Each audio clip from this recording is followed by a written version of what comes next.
باللہ من الشیطان الرجیم بسم اللہ الرحمن الرحیم۔ وہی حدیث مبارک اسی کی شرح چل رہی ہے، یزید کے غالب جو آگے تفصیل ہے۔ یزید بن معاویہ کے متعلق علامہ زبیدی کا مفصل تبصرہ۔ احیاء علوم کے شارح سید محمد بن محمد الحسین الزبیری کو توفیق 305 احیاء علوم کے مذکور صدر پاک کی شرح میں لکھتے ہیں۔ علامہ ابن حجر مکی کا بھی یہ فتویٰ یہی چیز قواعد وزن کے مطابق اس لیے یزید پر لعنت جائز نہیں ہے، اگرچہ وہ خبیث فاسق تھا۔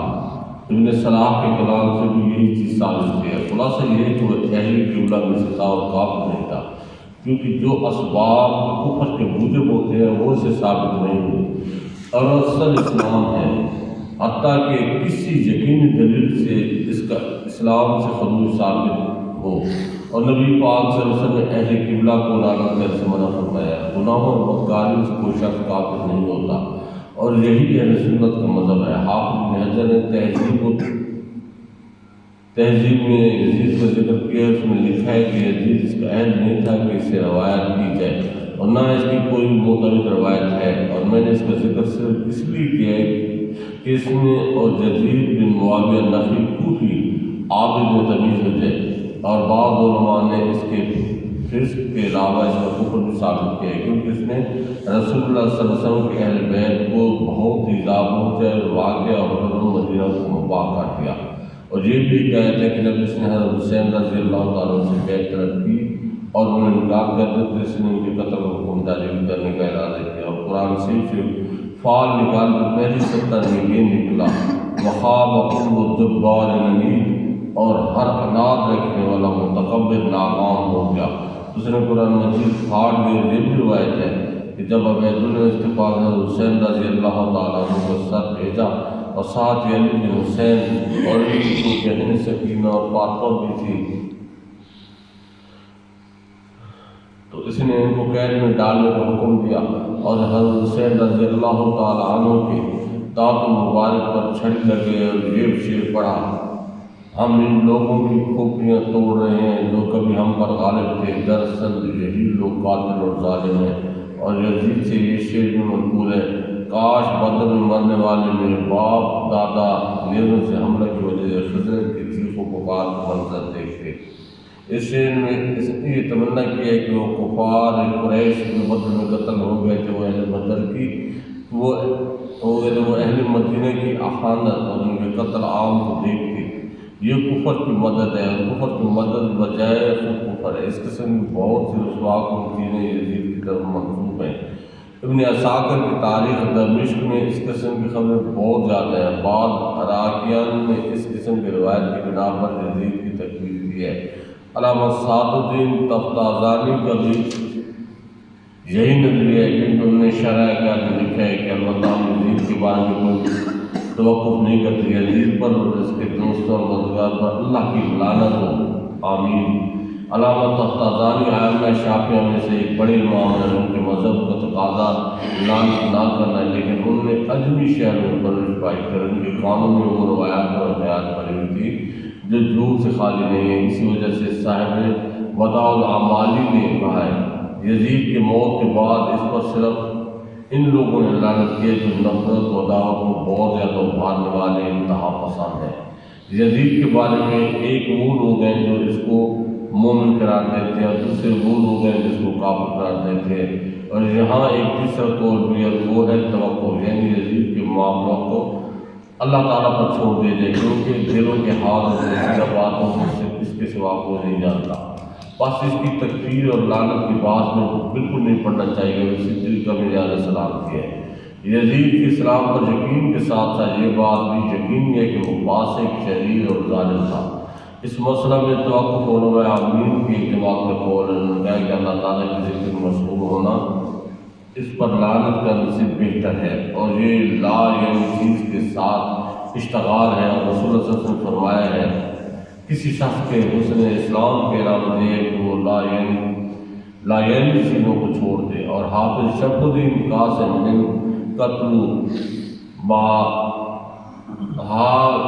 حافظ شمس الدین قاسم نے قتلوبہ حنفی نے بدر الاعمال کی شرح میں ان تمام اقوال کو نقل کرنے کے بعد لکھا ہے کہ ہم اللہ تعالیٰ اور اس کے رسول صلی اللہ علیہ وسلم اور اہل بیت رسول صلی اللہ علیہ وسلم کے دشمن سے بری ہیں، اور جو کسی مسلمان سے اس کے اسلام کے لیے دعوت رکھتے ہوں ان سے بری ہیں، کیونکہ اس کی بھی نبی پاک صلی اللہ علیہ وسلم کی طرف نسبت ہے، خواہ ادنا نسبت ہو، اور اس کی عیادت میں کوئی حل نہیں ہوئی ہے کیونکہ اس میں عموم ہے، اور جو شخص اللہ تعالیٰ اور اس کے رسول صلی اللہ علیہ وسلم سے جنگ کرتا ہے یا اللہ تعالیٰ تعالیٰ اور اس کے رسول صلی اللہ علیہ وسلم کو ایذا پہنچاتا ہے، خواہ وہ کسی نسبت سے ایذا پہنچا ہو، ہم ان سب سے بری ہیں۔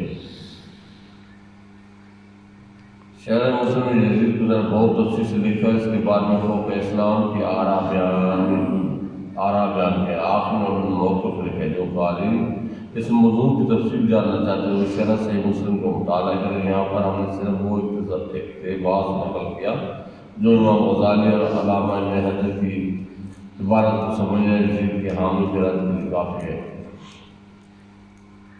امام بخاری کی تعلیق میں تیسری فتنہ کا ذکر اور فتنہ راکیہ کا بیان۔ علامہ بن محمود بن احمد عینی کی متوفی 855 میں لکھتے ہیں، علامہ داؤد نے لکھا ہے کہ تیسرا فتنہ راکیہ ہے، کہا گیا کہ اس پر اعتراض ہے، لیکن انہوں نے اعتراض کی وجہ نہیں بیان کی۔ علامہ ابن تین نے کہا کہ اسے کیسے مراد وہ فتنہ جب وہ حمزہ خالد نے مدینہ میں شروع کیا تھا، محمد بن عبد الحکیم نے اسی پر وصول کیا ہے۔ یہ فتنہ 133 میں مروان بن الحکم کے قابل ہوتا ہے۔ یہ فتنہ حضرت موت سے آیا تھا جب عبداللہ بن جائی بن زید 700 گھڑ سوار کے ساتھ مروان کے خلاف حملہ کیا تھا۔ اس وقت حق کا موسم تھا اور اس وقت مکہ مکرمہ مدینہ منورہ اور طائف پر عبدالواحد بن سلمان بن عبدالملک بن مروان حکمران تھا،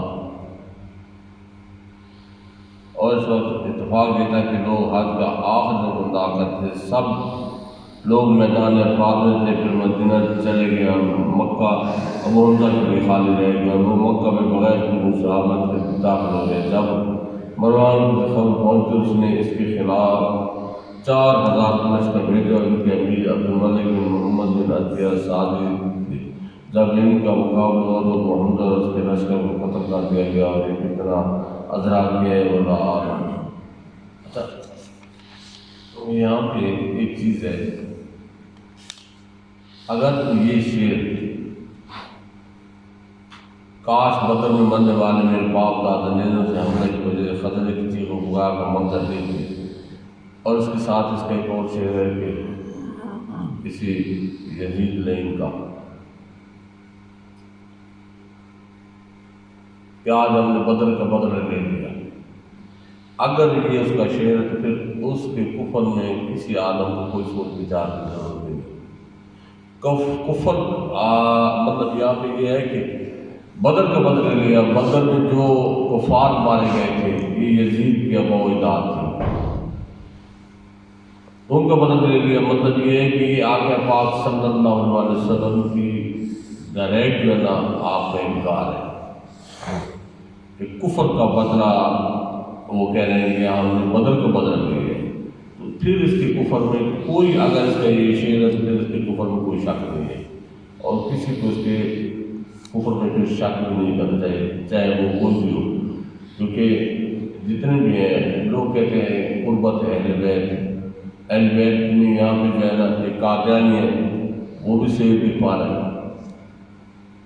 اب وہ خاندان رسول سے ہے تو قادیانی کیسے، قادیان جو کافر ہے تو اس کے کفر میں کسی کو کوئی شک ہے ہی نہیں۔ اس لیے اگر یہ بدبخت کا ہے تو یہ پکا کافر ہے، اس کے کفر میں کسی کو کوئی شک نہیں کرنا چاہیے۔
باللہ من الشیطان الرجیم بسم اللہ الرحمن الرحیم بروز قیامت زمین و آسمان بدل دیے جائیں گے. یہ زمین قیامت کے روز دوسری زمین سے بدل دی جائے گی. جواب ہاں زمین و آسمان دوسرے زمین و آسمان سے بدلا جانا تو قرآن عظیم سے ثابت ہے. ارشاد ہوتا ہے یوم تبدل الارض غیر الارض والسماوات وبرزوا للہ الواحد القہار.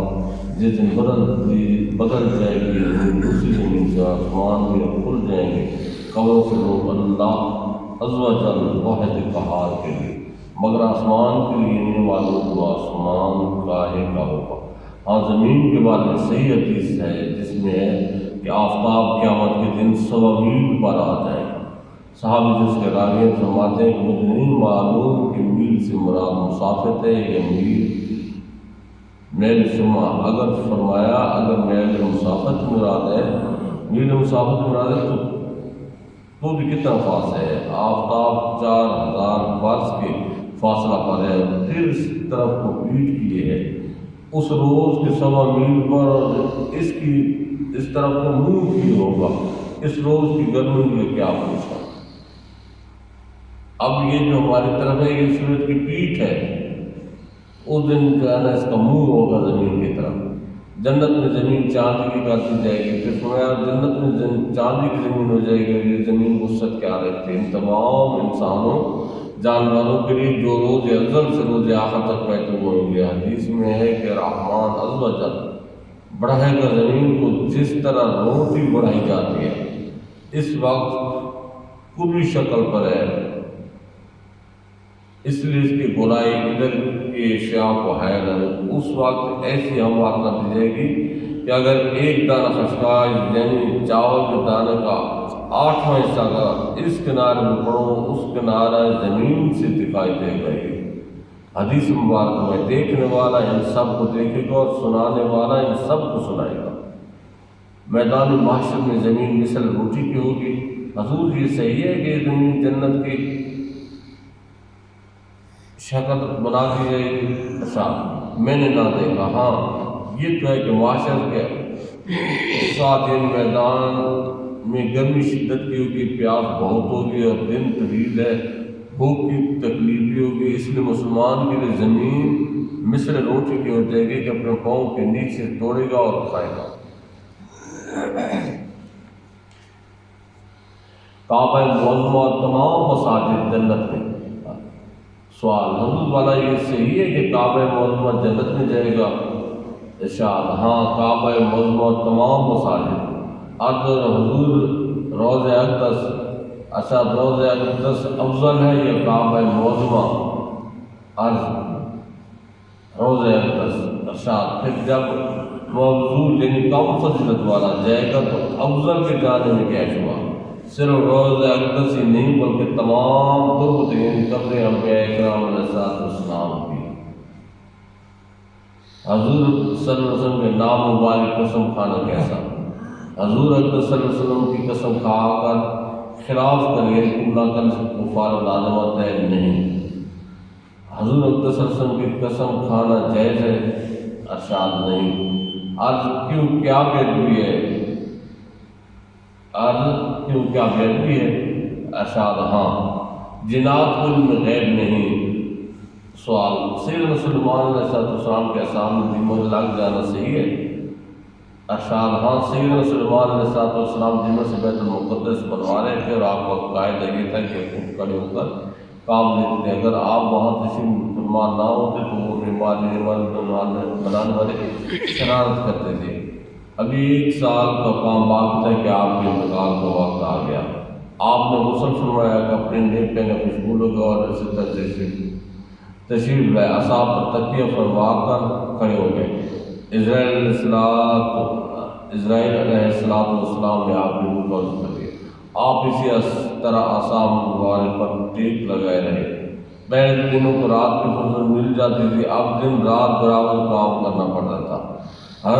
حضرت ہر وقت کھڑی رہتی تھی اور زیادہ مال میں کسی نے ہمت نہ تھی. ناچار سال بھر تک 1 لاکھ دن رات برابر کام کیا. انبیاء کرام علیہ السلام کے حصہ بینہ ویسے رہتے ہیں، ان میں کوئی تغیر نہیں آتا۔ سلیمان علیہ السلام کا جسم مبارک بھی اسی طرح جب کام پورا ہو چکا دیمک کو حکم ہوا، اس نے آپ کے عصا کو کھانا شروع کیا۔ جب عصا کمزور ہوا آپ سے نیچے تشریف لائے۔ جن پہلے غیب کے علم کا ادعا رکھنے دعویٰ کرتے تھے، تبینت الجن اللہ کانوا یعلمون الغیب ما لبثوا فی العذاب المہین، کھل گیا جنوں کا حال کہ اگر غیب جانتے کیوں رہتے 1 سال سخت عذاب میں۔ کیا تمام حیوانات ناطق ہیں؟ کیا حضور حیوانات بھی ناطق ہیں؟ بھی بلا شبہ خلاصہ کرا انسان کو حیوانات سے تمیز ناطقی تھی۔ ناطقی فصل ہے، فصل کا 2 جنسوں میں اشتراک محال۔ ارشاد یہ تمیز کس کے نزدیک ہے؟ جہل فلاسفہ حکما کے نزدیک ہر شے ناطق ہے، شجر حجر دیوار در سب ناطق ہے، نص ہے۔ قالوا انطقنا اللہ الذی انطق کل شیء، اعضا کہیں گے کہ ہم کو اس اللہ نے ناطق کیا جس نے ہر شے کو ناطق کر دیا۔ قرآن حدیث میں بلا ضرورت تعبیر باطل ہے اور محسوس قوم کے ظواہر پر حمل واجب، بلا ضرورت میں تعبیر باطل و نامسموع۔ وَإِن مِّن شَيْءٍ إِلَّا يُسَبِّحُ بِحَمْدِهِ وَلَٰكِن لَّا تَفْقَهُونَ تَسْبِيحَهُمْ۔